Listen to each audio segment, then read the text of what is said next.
The most important thing to remember about rootless voicings is that the third and the seventh of the chord must be preserved. We're taking away the root, the 1, but the 3 and the 7 must still be there, or it starts to become really another chord. The 5, very expendable, but does add a little bit more fullness to the chord.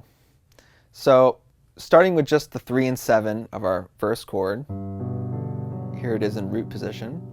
So the 3 is here, and the 7 is here, the second and the fourth note.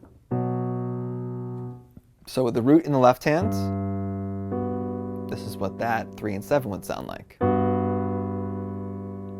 Still sounds like a G major 7, right?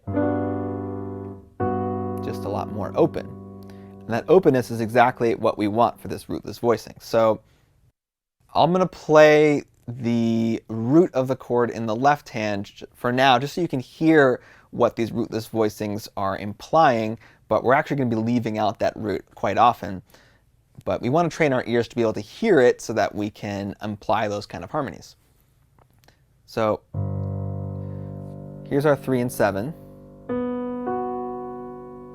A common thing we can put underneath the 3 and 7